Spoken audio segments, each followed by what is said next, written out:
ਕੁਝ ਉਂਝ ਵੀ ਰਾਵਾਂ ਔਖੀਆਂ ਸਨ, ਕੁਝ ਗਲ ਵਿੱਚ ਗਮ ਦਾ ਤੌਕ ਵੀ ਸੀ, ਕੁਝ ਸ਼ਹਿਰ ਦੇ ਲੋਕ ਵੀ ਜ਼ਾਲਿਮ ਸਨ, ਕੁਝ ਸਾਨੂੰ ਮਰਨ ਦਾ ਸ਼ੌਕ भी सी। मुनीर नियाज़ी।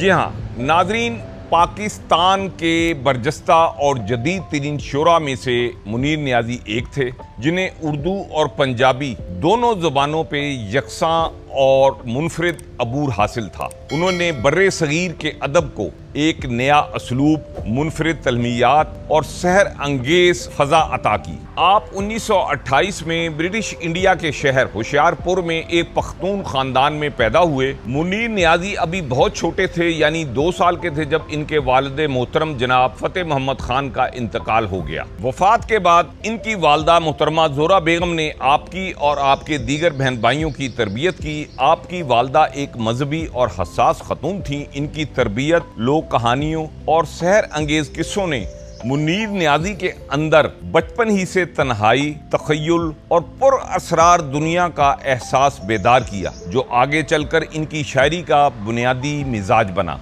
उन्होंने अपनी इब्तदाई तालीम होशियारपुर से ही हासिल की और फिर 1947 में government high school Hoshiarpur India से मैट्रिक किया। 1947 में क़याम पाकिस्तान के वक्त आपका ख़ानदान पाकिस्तान के शहर मिंटगुमरी, मौजूदा साहिवाल जिसे कहते हैं, वहाँ पे मुंतकिल हो गया। आपने इंटर एससी कॉलेज बहावलपुर से किया और बीए की डिग्री के हसूल के लिए लाहौर के गवर्नमेंट दयाल सिंह कॉलेज का रुख किया। ग्रेजुएशन की तालीम का दौर इनकी शायराना शख्सियत की तश्कील में सबसे अहम साबित हुआ। कॉलेज के ज़माने में उन्होंने ना सिर्फ क्लासिकल उर्दू और फारसी शायरी का गहरा मुताला किया, बल्कि मगरबी अदब, ख़ास तौर पर अंग्रेज़ी, रोमानियत और अलामत निगारी को भी पढ़ा। 1950 की दिहाई में लाहौर अदबी सरगर्मियों का मरकज़ था। दयाल सिंह कॉलेज में पढ़ते ही इनका राब्ता उस वक्त के बड़े अदीबों, शायरों और पाक टी हाउस की अदबी महफिलों से कायम हो गया। तालीमी सफ़र के दौरान ही मुनीर नियाज़ी ने 3 ज़ुबानें, जिनमें उर्दू, पंजाबी और अंग्रेज़ी के अलग और मतनो दायरों पे अबूर हासिल किया। बीए मुकम्मल करने के बाद आपने किसी रवायती 9 से 5 वाली सरकारी नौकरी या प्राइवेट मुलाजमत को मुस्तकिल तौर पे कबूल नहीं किया। उन्होंने साहिवाल मिंटगुमरी जाकर 7 रंग के नाम से एक मैगजीन निकाला और एक अशाती अदारा भी कायम किया। मुनीर नियाज़ी की शायरी अपने अलग और पुरअसरार अंदाज की वजह से मुनफरिद पहचानी जाती है। इनके अशआर में अक्सर एक अजब तिलस्माती फिजा मिलती है। वीरान रास्ते, गहरा धुंधलाहटपन, तारीख, जंगल, तेज हवा और अनजाने खौफ इनका खास मौजू रहे। वो नहायत सादा और आम फहम अल्फाज का इंतखाब करते थे, लेकिन इनके पीछे छुपा मफहूम और एहसास बहुत गहरा होता था। जैसे उनका एक शेर मुझे इस वक्त याद आ रहा है कि देख के मुझको गौर से फिर वो चुप से हो गए, दिल में खलिश है आज तक उस अनकहे सवाल की।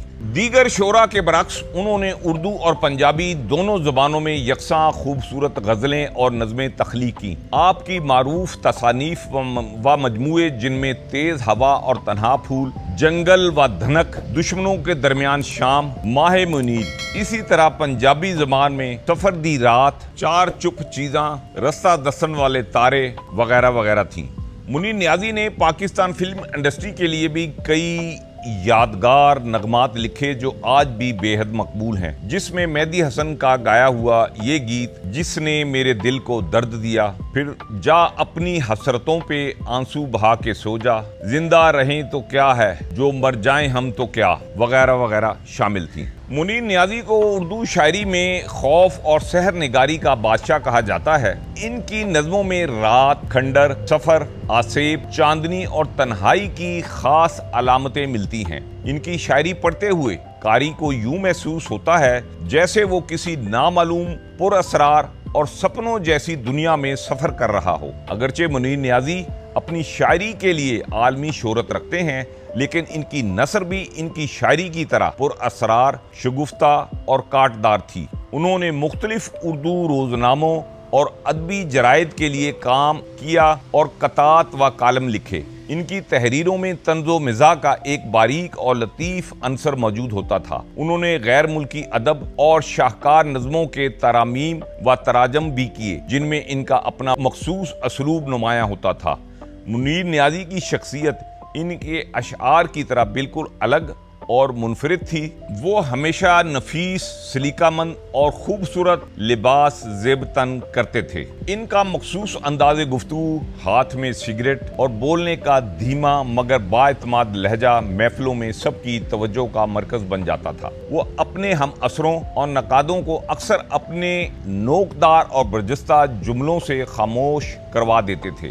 ان کے ہاں ایک سچائی اور بے باکی تھی جو بعض کا لوگوں کو غرور محسوس ہوتی تھی، لیکن در حقیقت وہ ان کا شاعرانہ خود مان سیلف ریسپیکٹ تھی۔ منیر نیازی کی شاعری اور زندگی پاکستان اور ہندوستان کی متعدد یونیورسٹیوں میں تحقیق کا موضوع رہی ہے۔ پاکستان کی نامور یونیورسٹی یعنی پنجاب یونیورسٹی لاہور میں ان کی اردو اور پنجابی شاعری، ان کی علامت نگاری اور گوٹھک عناصر پر کئی تحقیقی تھیسز لکھے جا چکے ہیں۔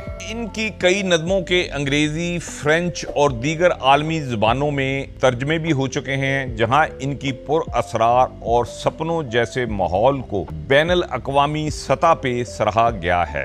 حکومت پاکستان نے آپ کی بے مثال گراں قدر ادبی خدمات کے اعتراف میں آپ کو ستارہ امتیاز اور پرائڈ آف پرفارمنس سے بھی نوازا۔ جہاں تک آپ کی ازدواجی زندگی کا تعلق ہے تو آپ کی پہلی شادی آپ ہی کے خاندان میں 20 سال کی عمر میں محترمہ سغرا بیگم سے ہوئی۔ وہ عمر میں ان سے بڑی تھیں اور بیوہ بھی تھیں۔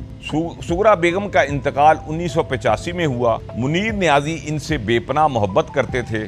انہوں نے اپنی ایک کتاب بھی اپنی اہلیہ کے نام منسوب کی تھی۔ پہلی اہلیہ کی وفات کے بعد اسی سال منیر نیازی کے قریبی دوست معروف ڈرامہ نگار اشفاق احمد نے ان کی دوسری شادی کا اہتمام کیا۔ ان کی دوسری شادی محترمہ ناہید بیگم، جو شادی کے بعد ناہید منیر نیازی کہلائیں، جن کا تعلق کراچی سے تھا، ان سے ہوئی۔ دونوں کی ازدواجی زندگی نہایت خوشگوار اور پرسکون رہی۔ ناہید بیگم نے آپ کی وفات تک آپ کا پورا خیال رکھا۔ منیر نیازی نے اپنی ایک کتاب بھی ناہید بیگم کے نام ممنون کی۔ دونوں بیویوں سے ان کی کوئی اولاد نہیں تھی۔ 2006 میں منیر نیازی پھیپھڑوں اور تنفس سے متعلق بیماریوں کی وجہ سے لاہور کے جناح ہاسپٹل میں داخل رہے اور آخرکار 26 دسمبر 2006 کو 78 برس کی عمر میں یہ اردو و پنجابی ادب کا عظیم ستارہ اس دار فانی سے کوچ کر گیا۔ آپ کو لاہور کے ماڈل ٹاؤن قبرستان میں اسودہ خاک کیا گیا۔ اللہ تعالیٰ آپ کو غریق رحمت کرے۔ اس کے ساتھ ہی ناظرین مجھے اجازت دیجیے۔ اللہ آپ کا و ہمارا حامی و ناصر ہو۔ اللہ حافظ۔